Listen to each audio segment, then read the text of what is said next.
welcome to another video of Youth. Here I'm joined with my buddy Clinton Jeff, and I'm Quentin. So, Clinton Jeff is a sneaker reviewer currently on YouTube, and he has more than 30,000 subscribers, if I'm not wrong. So today we'll be talking about content curation. Well, you'll be wondering what content curation is. The practice of identifying and generating meaningful content before sharing it with your target audience. Well, obviously many youth are interested in this media side of content creation. Curating is a way to get started and to get all the information before you send it out to your target audience. So we'll be talking about how you can get started, how you can become better, and maybe one day become like Clinton Jeff. All right. So for our first question is, what made you interested in content curation? All right, that's a good question. I think what personally got me interested in it was when I started my YouTube channel as a tech blogger. So I was initially thinking, okay, let me help people understand tech. Let me help people understand how do you do this on your phone. And this is way back in the dark ages before phones even had touchscreens, right? So it was a different time. You didn't really know how to use most of the features of your phone. So that's how my channel started. And then after a little while, I kind of took a break from YouTube, but then I restarted my YouTube channel as a sneaker review channel with a hint of tech. That's how I like to describe it. But it's basically me telling people like, okay, here's why I like this shoe, and here's why you might like this shoe. And I know it sounds silly to people who aren't into the whole the shoe scene. But it's basically just me wanting to tell people stuff that I think is cool. And then from the same point of view, I get to know what other people think is cool as well. And it's really interesting that you build this community through the content that you create. And yeah, that's what got me into it. Yeah. Well, obviously, target audience is a big thing in content curation because it is for your target audience. So why is it important to understand your target audience? That is a good question. I think it's really important to understand who you're making the content for, or who you're curating your content for. For example, my content is mostly in English because unfortunately I don't speak any other major language really well. So for me, I make most of my content for English. So it's aimed at people that speak English. But for example, here in Malaysia, there are a couple other sneaker YouTubers that speak Bahasa Malay. And there's some that speak Mandarin, for example, and they are mostly targeted towards that audience of people, like people who speak Mandarin or people who speak the local Malay language. So I think from that point of view, it is really interesting that you should know who you're targeting. And then language is okay, one category, but then how do I make stuff interesting for this audience? How do I make it relevant for this audience? So I think it's really, really important that you know who you're creating this content for, especially if you're sticking to a certain kind of niche. So yeah, I think it is quite important that you should know your target audience before you start your journey in the content curation world. Yeah. For the content itself, how do you usually find high quality content that is relevant to your target audience? I don't think it's too hard. The thing is that you have to stay on trend. So there's two major categories that I would divide this into. Like number one is staying on trend. So if you want to create content that is really high quality, it has to be on trend, it has to be relevant, right? So you see a good example of this with TikTok content. A lot of creators on TikTok, no matter what genre or niche they are in, they will try to jump on the latest cool music that's on trend, or the latest dance move that's on trend, or they'll try to integrate that into their niche that they're covering. You'll see this with, for example, style TikTokers, with fitness, with different genres of people trying to partake in that trend. So I think being on trend is one way to create that high quality content. At the same time, your content has to be good enough that people will want to watch it, right? So it also depends on how creative you are, how good are your camera editing skills, your photography editing skills, stuff like that. So I think it would be great if, like, I feel like I do an okay job at editing. I don't think I'm the best video or photography editor out there. but I think I do a good enough job to pass, like, you know. But yeah, I think it's a combination of these two things. First of all, being on trend, and second of all, being creative, but also trying to make sure the content is up to a level that people want to watch or people want to check it out. Um, I think the best advice someone gave me is that you should create content that you would want to watch, like that we want to watch. And I think that's the advice that I try to follow when I make stuff for myself. Yeah. I understand that. Well, obviously, under your following, a lot of youth are involved. And how do you make sure that your online presence doesn't drive away your audience? I think that a lot of that has to do with the kind of audience that you already have.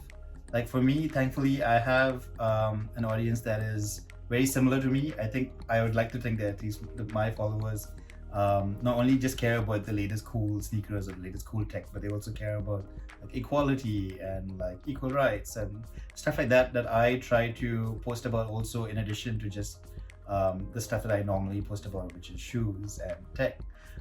So I think like without trying to alienate your base too much, you kind of have to see the audience that you have. Are they in tune with what you have? Because as you know who you are and you kind of post the stuff that you believe in and that you are passionate about, you will eventually get people that also believe in the same things following you. And it might take a while, but it'll slowly get there. Uh, it really depends on the genre as well. But I think if you stay on trend, like I said before, then people will obviously check out your content. And if it's good enough, or they feel like you stand for something that they believe in, or that they feel like you have something in common or cool that they want to check out, that would be the best way to target other young people and try to make sure that you have that following. Yeah. Well, how do you create a relevant and visually appealing content? And well, how do you select the unique content when you're obviously making or curating the content that you want to send out to your target audience? Hmm. That's a good one. I think having a unique point of view is the most important thing when you're making content, or even when you're curating content. People don't want to see the same thing that they will see in other places. They want to see what is your opinion on it. And at the end of the day, your opinion will be what will get people to follow you. If you're posting the same stuff as everybody else, nobody's really going to follow you because they could follow other people instead. So I think having your own personal point of view on things is the most important thing. That'll help you create that unique content. It's not just a unique point of view, but it's also how can I be creative with this? Like how can I lend my own special flavor to this piece of content that I'm creating? So with videos, for example, it took me a while to figure out my style of videos, but I would like to think that I have my own style of videos. It's the same with my Instagram. I think my Instagram game isn't quite up to the level I wish could be, but it's still like something that I look at and I'm like, this is okay. This is my type of content. So I think you have to try to make sure that you have your own unique point of view in the content that you create. At the same time, when it comes to creating visually appealing content, it really depends on creativity or your editing skills. It's those two things, which is something that I am not too great at. So it's something that I kind of struggle with. It's not too easy, unfortunately, to try and create visually great content, because you'll see a lot of people, for example, they will either be really good on Instagram, or they'll be really good on YouTube, or they'll be really good on TikTok. But very rarely do you see someone who's consistently great on all three platforms, because each platform takes up so much of your time. So I think it's not so easy, but you kind of have to figure out what works for you in terms of creating stuff that's cool, that's on trend, but also gets an audience to come check out your content. Yeah. Well, obviously we have the beautiful side of content curation, but what do you think is the things that we should avoid when we start this, content curation, or what kind of content should we avoid posting online, maybe? I think, judging from my personal mistakes, like when I started out, before I restarted my YouTube channel as a sneaker channel, my Instagram account was basically like cafe photos, it was tech photos, it was random photos, it was like a lot of stuff going on at the same time. And I initially I was like, I have really nice photos. Why is no one following me? And then I figured out, you know what? It's because I don't stick to a certain niche. I just have so much stuff going on that when people follow me, they don't know why they're following me, I guess. Because people will follow me for cafe photos, but they don't want photos of like shoes or of tech or other stuff that is there on my feed at that time. At the same time, people who follow me for tech don't necessarily want to see a picture of coffee or a picture of a bowl of nasi lemak. They're like, why? Why is this on my feed? So I think it's very important to pick a niche and then follow that niche and try not to dilute too much from it. Unless you feel like, okay, there's another genre that I could involve that kind of relates to my niche. You'll see this mostly with like fitness and fashion influencers who can kind of do both. But with a niche like, for example, shoes or like with tech, it's very hard to try and get other genres on at the same time without alienating the kind of people who are following you. Because if people are following you for one certain niche, they will prefer to see content from that certain niche only. Yeah. So I think that would be the first thing that I would say that you should probably avoid. Yeah. The most important thing. Stick to a niche. In your case, well, obviously you do sneaker reviews, so definitely the niche that it might blend would be fashion or like outfits to try on and stuff like that, right? Stuff like that. Eventually down the road, I think I will be moving slowly towards that. But for now, it's mostly like sneaker reviews. So I'm just trying to be like very sneaker oriented, but maybe like if I want to try out a different genre, I can kind of maybe move into that at some point. But yeah, I think it's very important to just know the niche that you're in and stick to that. Yeah.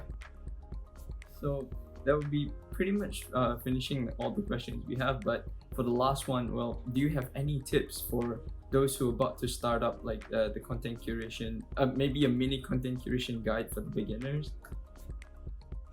I think what is most important for content creation is being consistent.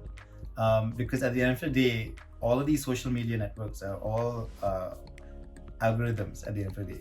And if for example, TikTok sees that you're pushing out content every alternate day or every single day, or it knows that, okay, you're consistent, same with YouTube, the same with Instagram. If you're consistent in pushing out content, the algorithm might recommend you to more new people to follow, or it might increase your discoverability of your content. Obviously, this depends on many different factors, but consistency is most important, especially in the case of TikTok. Because with TikTok, you never know what might really work, right? With TikTok, you could make like 100 videos, 5 of those videos might get a bajillion views. The remaining 95 might get like 5 views, but you never know what works. So it's really important to be consistent and then see what you think is working for you. See the kind of videos that you think are actually getting views, or what kind of photos are getting interactions and engagement, and then try and build on that. So you're consistent, you're seeing what works for you, and you're building on that. I think another tip that I would probably give people, something that I suck at following myself, I'm not so great at following it, is try and create stuff that is engaging. Try and create stuff that gets people engaged with your content. So it's not like you're just broadcasting stuff. It's stuff like, okay, it's not like, hey, here's a shoe. In my case, it's more like, hey, here's a shoe. Here's what I think about it. But what do you think about it? Would you buy this? Like, I want to know. So you're creating stuff that is not just one-sided. It's not just you broadcasting. It's you trying to involve your followers and your audience on it as well. Yeah, I think that would be the most important tips that I would recommend, that I also am not great at following, but I tried it. Yeah. Thank you so much for that. So obviously, because of the pandemic, we are all advised to stay safe and avoid going out right now. Maybe this will be a really useful skill that we can pick up, and along the way can gain some followers, right? Who knows? For sure. I think also a good thing to do during this rough time is to focus on something to keep yourself busy at home, especially like if you're in a place that's in a lockdown again, or if you just don't want to go out too much. I think it's important to keep yourself busy at home. And why not try to create some content? Why not try to create a couple TikTok videos, or why not try to create something that will give you something to do while you're not too busy at home? Yeah. So I think from a mental health point of view also, it's kind of good to keep yourself occupied. And yeah, why not? So that's pretty much all the time we have with Clinton Jeff. You can follow him on Instagram. You can follow him on YouTube. You can do you have Twitter? I have Twitter, yeah. I'm actually quite popular on Twitter. All right. So, For some reason, yeah. all right. All right. So you can follow him on Twitter too. And that is pretty much from for the youth, by the youth, and about the youth. We'll see you next time in another episode.